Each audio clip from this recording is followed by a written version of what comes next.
Good morning, everyone. My name is Randy Huntley with Property Management Advisors. Today is July 29th, 2026.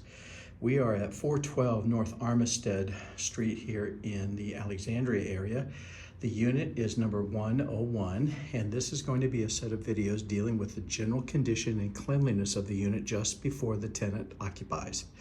All right, so let's get started, and let's describe a little bit about the front door here. First of all, there's some marks. Already here, some scratch marks, some scuffs, scrapes, some dings. Okay, so the reason why we're mentioning these things, these are called walkthrough items, and the incoming tenant will not be responsible for any of the damages that we happen to find along the way during this set of videos. And then we'll pass this set of videos along to the tenant and to the landlord both, and then the respected agents as well. With that, we'll provide a PCR, which is a property condition report.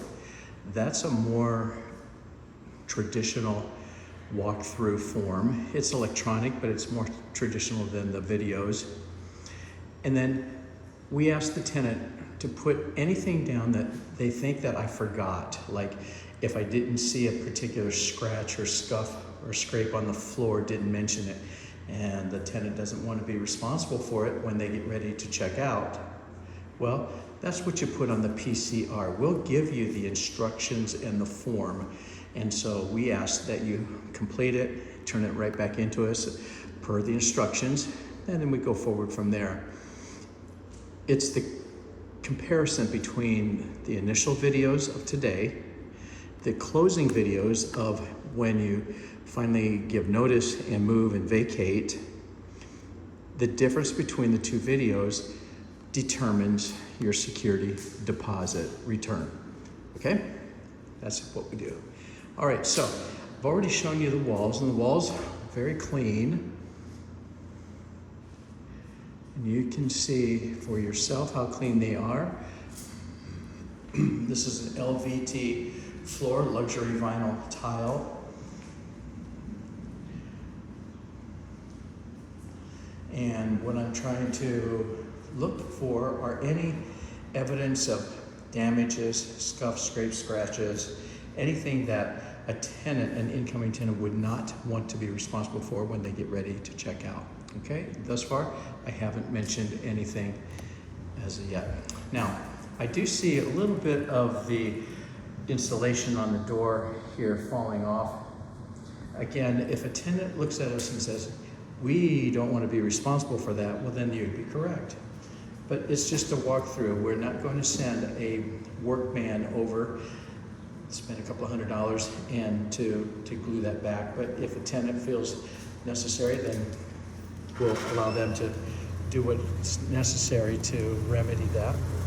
You know, unless the owner gives us permission to do that, we just don't arbitrarily send people over to fix or repair things that are not having to do with a system or an appliance.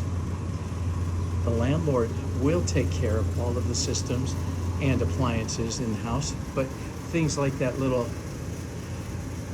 piece of the door there that's bent back, landlord is not usually concerned with sending somebody out here to reset that. We depend on the tenant to take care of some of those kinds of things. And let's pretend that the curtain rail up here has come out and the screws got loose. Well, we expect the tenant to take care of that themselves. Now, alternatively, if the tenant says, listen, a burner doesn't work, or the dishwasher or disposal, something like that doesn't work any longer, what are you going to do about it? Well, then we will do something, because that's a system or an appliance, and then that's something that the owner would take care of on the owner's behalf, as long as the tenant wasn't responsible for the breakage. Okay, this is the thermostat. If you need any coaching on the thermostat operation, let us know, and we'll be happy to help. All right, we've got a nice chandelier here in the dining area. Looks pretty good to me. All right, now we're gonna cut this video. We'll go back to the bedroom, and then we'll come right back up the hallway, enter the bathroom and the closets, and we'll rally up in the kitchen a little bit later in a couple of videos from now. Here we go.